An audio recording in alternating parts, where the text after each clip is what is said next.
ఆమెకి ఇద్దరు కూతుర్లం మేము. మాకు ఇద్దరు పెళ్ళిళ్ళు చేసింది.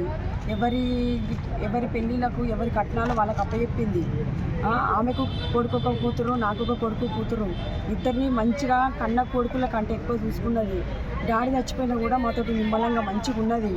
వానికి ఆస్తి తగాదాలతోటి గొడవ పెట్టుకోవాలని ఒక 6 నెలల నుంచి మమ్మల్ని హింసిస్తాడు. మా అమ్మని బాధ పెడతాడు. ఇద్దరికి కూడా గదే కుట్రున్నది. 6 నెలల నుంచి మమ్మల్ని సతాయిస్తుండు కానీ మాకు గమనించలేదు. ఒక 6 నెలల నుంచి రోజు ఇద్దరిని మా ఇల్లు చుట్టూ మా అమ్మ చుట్టూ దింపుతుండట, టార్గెట్ పెట్టి చంపుదామని. అయితే నిన్న టైం దొరికింది వానికి. నిన్న మధ్యాహ్నం 3:30కో 4 గంటకో టైం దొరికింది. ఒక 4 వచ్చిర్రు. 4 ఇంటి ముంగడికి రాగానే నాల్లుడు వచ్చిందని నమస్కారం చేసింది. ఎంత హానికరం కూడా వానికి లేదు అసలు. నమస్కారం ఇచ్చినప్పుడు నాల్లుడు వచ్చిండు, ఫ్రెండ్స్ని తీసుకొచ్చినామని అడిగితే, ఏడుకొచ్చిన వాళ్ళు కూడా మంచిగా అన్ని నమస్కారం ఇచ్చినప్పుడు అంటే మా ఫ్రెండ్ని హాస్పిటల్ తీసుకొచ్చినా ఈడ ఆగినాము, టీ తాగుతామన్నాడట. అంత ఛాయ్ పెట్టింది. ఛాయ్ పెట్టినాక ఇద్దరిని లోపల తీసుకుపోయింది. అల్లుడని ఛాయ్ స్టీల్ గ్లాసులో పోసింది, వాళ్ళకేమో ప్లాస్టిక్ గ్లాసులో ఛాయ్ పోసింది. మంచిగానే లోపలికి పోయిర్రు. ఒక ఇద్దరేమో రోడ్ అవతలు ఉన్నారు, ఒక ఇద్దరేమో మా ఇంటి ముంగడికి వచ్చిర్రు. హెల్మెట్ తీసిండు. మా అక్కడ హోటల్ ఉంటుంది, హోటల్ కాడ బండకాడ హోటల్ కాడ హెల్మెట్ పెట్టిండు. లోపలికి పోయిండు, వాటర్ తాగిండు. మా అమ్మ లోపలి పోయింది, ఛాయ్ పెట్టింది. ఆయనకు ఛాయ్ గ్లాసులో ఛాయ్ పోసింది, తీసుకుపోయిండు లోపలికి.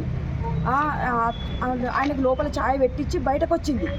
బయటకు వచ్చి మన అటు ఇటు గిరాకి వస్తుంటే వాళ్ళ వీళ్ళని చూస్తుంది. రోడ్డు మీదకి వచ్చి చూడంగానే అత్తమ్మ అని పిలిచిందో, లోపలికి పిలిచిందో మరి ఎట్లయిందో భగవంతుడికి ఎట్లా. తీసుకుపోయింది లోపలికి పోగానే మా అమ్మ లోపలికి పోయింది. మా అమ్మ లోపలికి పోగానే ఇంకొక ఆయన లోపలికి పోయిందట. వాళ్ళిద్దరికి ఛాయ్ పోసింది. ఆడ కూర్చున్నట్టు లోపల కూర్చున్నాగానే మా జీవను బయటకు పోయిండు. బయట కెమెరాలో పడ్డారు, సీసీ కెమెరాలో దొరికిరు వీళ్ళంతా. బయట కెమెరా పోయి వీళ్ళిద్దరికి ఫోన్ చేసి రోడ్ అవతల నుంచి ఇద్దరు వచ్చిర్రు. వాళ్ళిద్దరు లోపలి పోయి మెయిన్ డోర్ మొత్తం క్లోజ్ చేసిర్రు. మెయిన్ డోర్ క్లోజ్ చేసి మొత్తం ఆమెను నోట్లో బట్ట పెట్టి సౌండ్, ఆమె అరుస్తుంది. బయట కెమెరాల ప్రూఫ్ కూడా ఉంది, మీకు లైవ్లో కూడా చూపెడతాను. నేను ఎవరికి భయపడా. మొత్తం ఆమె కేకలు పెడుతుంది, నోరు మూసింది. ఆయనకి చెవులు కట్ చేసి మొత్తం ఈ కమ్మలు మొత్తం తెగిపోయి రక్తాలు కూడా వెళ్ళినాయి. 2 చేతులు ఇరగొట్టిర్రు. ఆడు మొత్తం నోట్లో బట్ట పెట్టి ఒక బెడ్రూమ్లో తీసుకుపోయి మొత్తం ఆడ చంపి మొత్తం మన టవల్ ఉంటుంది కదా, దొడ్డు టవల్ తోటి ఇట్లా మొత్తం బిగించిర్రు. ఇద్దరు ముగ్గురు కట్టి బిగించినాకనే ఆమె పానం పోయింది సార్.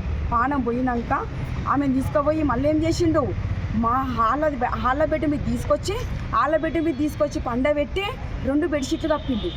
ఆమె నిద్రపోతుందని జనాలు కనుక్కోవాలని. ఆమె నిద్రపోతుందని చూస్తే బయట జనాలు ఒక ఇద్దరు వచ్చిర్రు.